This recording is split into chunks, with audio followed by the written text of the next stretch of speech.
Olá, meu nome é Karen, eu sou professora de Biologia do programa Universidade para Todos e hoje nós vamos dar continuidade ao nosso vídeo de genética. Nós estamos falando sobre genética já há alguns vídeos, esse já é o sexto vídeo dessa série, né, sobre genética, então se você ainda não assistiu os outros vídeos, volta lá e dá uma assistida porque é importante para você entender, né, como é que a gente chegou até aqui. Certinho? Então agora eu vou compartilhar com vocês os nossos slides de hoje.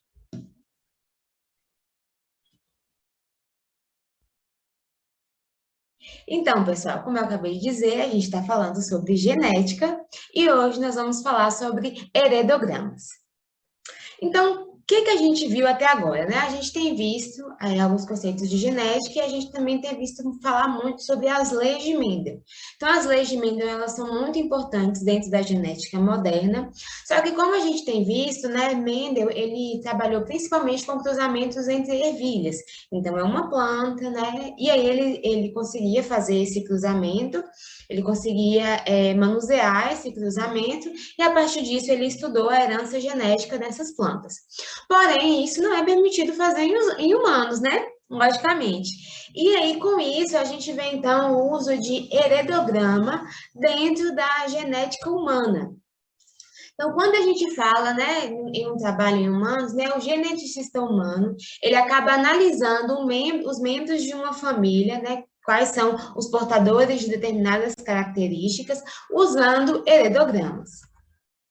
Então, por meio de heredogramas, fica ainda mais fácil identificar o tipo de herança, qual é a herança daquela doença, né, daquela condição, como é que ela está ali distribuída naquela família, e isso faz com que haja a possibilidade de estudar a probabilidade de uma pessoa apresentar ou não essa característica, essa doença hereditária. Então, a gente tem ali, por exemplo, um casal, né, que está planejando ter filhos, e aí existe uma condição hereditária nessa família, e aí a partir dos heredogramas é possível ver ali como é que se distribui, qual o tipo de herança, qual a probabilidade desse casal ter filhos. Então, o estudo dos heredogramas é muito importante dentro da genética humana. Então, para você estudar os heredogramas, né, existem algumas figurinhas, algumas formas, é, alguns símbolos que a gente usa para construir um heredograma. Então, a gente pode ver aqui nessa imagem, né? Existem outros símbolos que são importantes dentro do heredograma, mas esses símbolos aqui que eu trouxe para vocês são os mais usados, né? Os que a gente mais vê assim, nos heredogramas, né? Os mais comuns. Então, a gente vê aqui, né? O indivíduo do sexo masculino, ele é representado por um quadrado, o feminino por uma bolinha, um indivíduo de sexo desconhecido, né? Ele muitas vezes é representado por um losango. A gente vê aqui, então, quando um casal, né? Ele representa que eles tiveram um filho, então a gente vê aqui, né? Uma relação, né? Um casamento. E a gente percebe que a partir dessa linha horizontal, né, puxa uma linha vertical mostrando que eles tiveram um filho. Nesse caso aqui é um filho, né, do sexo masculino, um filho, porque a gente está vendo um quadrado. Se esse quadrado tiver, se esse símbolo tiver totalmente preenchido de preto, ou algumas vezes está rasurado, né, a figura normalmente ela vai vir com a legenda, então quer dizer que esse indivíduo ele é afetado. Então, se for o quadrado, é um homem afetado, e se for a bolinha, é uma mulher, uma menina, enfim, afetada. Aqui é um casal sem filhos, a gente também pode ver, né, que há uma diferença entre casamento e casamento consanguíneo. Então, quando a gente fala que os cônjuges, eles são parentes próximos, a gente diz que há um casamento consanguíneo, né, isso pode acontecer entre casamentos de primos. E aqui a gente pode ver, né, que um determinado casal tiveram vários filhos. Então, há essa linha vertical, né, puxada a partir do casal, e aí vários símbolos partindo desse mesmo casal, mostrando que eles tiveram, né, vários filhos. E por causa disso, a gente diz que é uma irmandade. É óbvio que as crianças são irmãs entre si. Então, para a gente entender melhor qual a importância do heredograma, né, como é que a gente faz, como é que a gente analisa, eu trouxe para vocês um problema. Então, a partir desse problema, a gente vai criar um heredograma e ver na prática como é que funciona, né, qual a importância de um heredograma. Então, bora ler aqui o problema. O albinismo do tipo 1 na espécie humana é condicionado por um alelo recessivo. Então, vamos só lembrar, né? A gente tem o alelo recessivo e o alelo dominante. Então, o alelo dominante é aquele que, quando se está em heterozigose, ele acaba sobressaindo, né? Ele acaba determinando o fenótipo ali do indivíduo. Enquanto que o alelo recessivo, ele só vai ser percebido, essa característica só vai ser percebida quando ele tiver em homozigose. Então, o albinismo, como ele é condicionado por um alelo recessivo, ele só vai estar, né, na sua forma de albinismo ali presente, né, em uma condição quando o indivíduo é azinho, né? Já que o A é o que simboliza o alelo dessa condição. Então, pessoas com genético azinho, como eu acabei de falar para vocês, são albinas, né? Com pele, cabelo e olhos muito claros devido à ausência do pigmento melanina. Então, indivíduos que possuem albinismo, né? Os alelos que eles carregam não são eles não sintetizam, né, esse pigmento melanina. Então, pessoas, né, que têm pelo menos um alelo azão, então, tanto azão como azinho, né, azinho é heterozigose, eles têm um pigmento normal. Então, uma pessoa que é heterozigose, a gente diz que ela é portadora, né, do alelo do albinismo, mas ela não é portadora da condição albinismo. Por quê? Porque um alelo azão, um alelo dominante, ele é suficiente para que aquela pessoa, né, tenha essa condição de normal, né, de produção de do pigmento melanino normal. Então, Pedro, ele tem uma pigmentação normal na pele, enquanto que seus pais também são normais. Porém, a sua avó materna e o seu avô paterno são albinos. Já Maria ela não é albina e, por parte de mãe, nunca houve nenhuma, nem na mais remota ancestralidade, algum caso de albinismo. Já o pai de Maria, que também é normal, tem, né, o seu pai, o avô paterno de Maria, albino. Pedro e Maria, né, eles decidem ter um filho e aí eles vão procurar um geneticista para pedir esclarecimentos e aconselhamento genético. E aí, obviamente, o casal vai chegar com o seguinte questionamento, né? Eu tenho a pigmentação normal, né? Maria diz, o Pedro também tem, porém, a gente quer saber se existe alguma chance da gente ter, né, algum filho albino, com essa condição de albinismo. E aí, então, a gente vê aqui, né, a importância de se desenhar, né, de se criar um heredograma. E como é que a gente faz isso? Então, a gente começa aqui por baixo e a gente vai subindo para vocês entenderem melhor. Então, a gente tem aqui Pedro e tem Maria. Bora lá. Pedro e Maria, eles têm a produção, né, de melanina de forma normal. Então, a produção do pigmento melanina é normal. Então, a gente sabe que pelo menos um alelo azão Pedro e Maria têm. Então, bora lembrar, né? O indivíduo diploide, ele vai ter dois alelos, né? Um que ele herdou do pai e um que ele herdou da mãe. Né, nos cromossomos, tal como eu já expliquei para vocês. Então, se essa condição, né, é uma condição que segue as leis de Mendel, né, então esse indivíduo, ele pode até mesmo ser heterozigoto, mas pelo menos um alelo azão ele tem que ter, porque ele não expressa a condição. Ele possui, né, a produção do pigmento melanina de forma normal.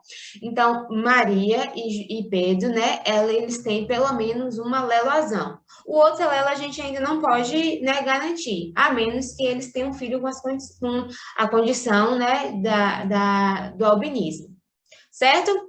Então, os pais de Pedro, eles são normais. Então, se os pais de Pedro são normais, eles também têm que possuir pelo menos um azão. Então, a gente está vendo aqui, o pai de Pedro tem um azão e a mãe de Pedro tem um azão. Porém, a avó materna, né, de Pedro, ela possui albinismo. Então, já que a avó materna de Pedro possui albinismo, né, então ela é azinho. Como ela é azinho, quando ela vai produzir os gametas, ela só pode oferecer azinho, não há outra probabilidade, ela sempre vai produzir gametas azinho. Então, a mãe de Pedro, com certeza, possui um alelo azinho, porque ela herdou da sua mãe. Mas como a gente sabe que ela produz a pigmentação normal, então ela tem esse azão também, porque ela é heterozigota. Então, se ela é heterozigota, o pai dela, né, tem que ter esse azão para poder, né, doar ali, para poder dar no momento da produção de gametas, ok? Então, a mãe de Pedro, ela é azão-azinho, né, pelas probabilidades. Já o pai de Pedro, que também é normal, então, obviamente, ele tem um azão, ele também possui o pai com a condição de albinismo. Então, da mesma forma, né, que a mãe de Pedro, o pai de Pedro obrigatoriamente precisa receber esse azinho do seu pai, porque o pai dele, no momento de produzir gametas, produz apenas gametas azinho para a produção de melanina. Então, por causa disso, né, o pai de Pedro, obviamente, é portador do alelo azinho. Porém, como ele é normal, então ele é heterozigoto. Então, da mesma forma que, né, que a mãe de Pedro. E aí, então, a mãe, ela, obviamente, possui, né, esse alelazão, afinal, ela doou, né, no momento da produção de gametas, ela produziu um gametazão, o qual, né, o pai de Pedro recebeu. Certo? Então, de acordo com o heredograma, de acordo com as probabilidades, os pais de Pedro são heterozigotos. Pronto. Pedro pode ser heterozigoto? Pode. Ele pode ter recebido o azão do pai e o azinho da mãe, ou o azão da mãe e o azinho do pai. Mas ele também pode ser um homozigoto dominante, ter recebido o azão do pai e também ter recebido o azão da mãe. Mas, de acordo com esse heredograma aqui, o que a gente pode ter certeza, né? De acordo com o heredograma, com a herança, com as probabilidades, é que Pedro possui pelo menos um azão, porque ele produz a pigmentação da melanina normalmente, e que os pais dele são heterozigotos. Então, por causa disso, há uma possibilidade de Pedro ser heterozigoto. Ok? Agora, bora para Maria. Maria, da mesma forma, também possui, né, produz normalmente o pigmento melanina. Então, por causa disso, obrigatoriamente, Maria precisa ter pelo menos um alelo azão. E aí, da parte da mãe de Maria, como a gente viu, não há casos, né? Não se sabe remotamente, assim, ninguém nunca ouviu falar de casos de albinismo na família da mãe de Maria. Então, por causa disso, a gente diz que a mãe de Maria é azão. Ok? Então, obrigatoriamente, né, a mãe de Maria só produz gametas com o azão. Então, Maria obrigatoriamente recebeu um azão da mãe. Já a família do pai de Maria, né, o avô paterno dela é albino, ou era, né, no caso. Nesse caso, então, a gente sabe que, obrigatoriamente, o pai de Maria é heterozigoto, por causa da mesma coisa que eu acabei de falar para vocês, né? Já que o pai dele só tinha o alelo azinho, foi o alelo, né, ali no momento da produção dos gametas, que fecundou ali o óvulo. Então, por causa disso, né, obrigatoriamente, ele precisa ter esse azinho que ele herdou do pai. Porém, né, o pai de Maria, ele tem um fenótipo, né, para a pigmentação da pele normal. Então, por causa disso, a gente sabe, né, que ele é azão-azinho. Enquanto que a avó, né, paterna de Maria, né, a mãe do pai de Maria, a gente não sabe se ela também era heterozigota ou se ela era homozigota dominante. Por quê? Porque o filho dela nasceu, né, com a produção normal de melanina. E a gente sabe que, pelo menos, né, um azão, né, dominante, ele teve que herdar, né, da sua mãe, já que o seu pai produzia apenas gametas azinho. Tudo bem? Ok? Então, aqui, né, pelo heredograma, a gente consegue saber quem é heterozigoto, né? Qual é o tipo de herança, quais são as probabilidades de Maria e de Pedro serem heterozigotos ou serem homozigotos dominantes, ok? Então, né, eles chegaram lá no consultório perguntando, né, qual a probabilidade de terem um filho com a condição de albinismo. E aí a gente acabou de ver, né, que no caso de Pedro, os pais de Pedro são heterozigotos, então quando a gente faz o cruzamento para saber a probabilidade, né, de Pedro ser heterozigoto, porque é o seguinte, se eles querem, né, se eles querem saber qual a probabilidade do filho ter essa condição de albinismo, eles precisam ser portadores do alelo azinho, ok? Então, como a gente sabe que eles possuem, né, o fenótipo de produção de melanina normal, Então, eles precisam ser heterozigotos. Então, para terem, né, um filho com a condição de albinismo, os dois precisam ser heterozigotos, ok? Então, eles precisam ser heterozigotos, né, para que os dois simultaneamente doem, né, no momento da produção dos gametas, eles produzem gametas com o alelo azinho, e esse indivíduo, né, no momento da fecundação, os dois alelos azinhos se encontram, e então uma criança com albinismo nascer, ok? Porque para a criança ter a condição de albinismo, ela precisa ser azinho-azinho, um azinho herdado do pai, um azinho herdado da mãe. Então, para isso, tanto o pai como a mãe precisam ser portadores do alelo azinho, ok? Como eles possuem um fenótipo de produção de melanina normal, então a chance é heterozigoto, beleza? Então, quando a gente faz aqui o cruzamento, né, dois indivíduos heterozigotos cruzando, a gente tem aquela proporção que a gente viu de Mendel, né? Um indivíduo homozigoto dominante, um indivíduo homozigoto recessivo e dois indivíduos, né, heterozigotos. Como Pedro ele possui essa pigmentação, né, normal, a produção de pigmentação de melanina normal, então não há possibilidade dele ser azinho-azinho. Então, qual a possibilidade, né, dele ser heterozigoto? 2/3. Então, a gente está aqui pensando, né, a gente tem três possibilidades de Pedro, já que ele carrega uma alelazão.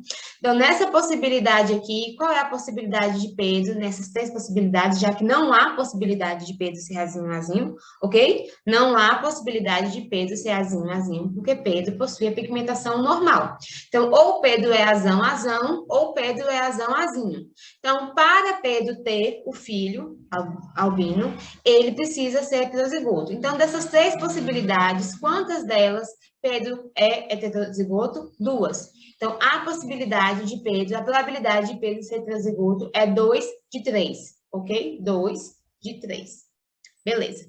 Já Maria, a gente viu que a mãe de Maria, ela é azão-azão, né, por causa da herança da família dela, do lado histórico da família dela, e o pai de Maria é heterozigoto. Então, qual a chance de Maria também ser heterozigota? Porque, né, para se ter um filho albino, os dois precisam ser heterozigotos. Então, qual a probabilidade quando a gente faz o cruzamento entre um indivíduo que só produz gametas azão e um indivíduo que produz tanto gameta azão como a gametazinho é 50-50.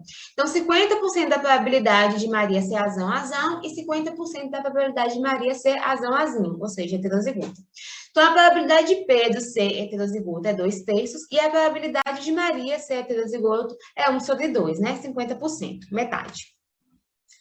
Então, né, caso Pedro e Maria sejam heterozigotos, qual a probabilidade do filho deles nascer, né, com a condição de albinismo? Então, a gente cruza Pedro e Maria nessa condição, né, de heterozigotos, e aí, como a gente já viu, né, como o Mendel já falou, a probabilidade é de 3, né, indivíduos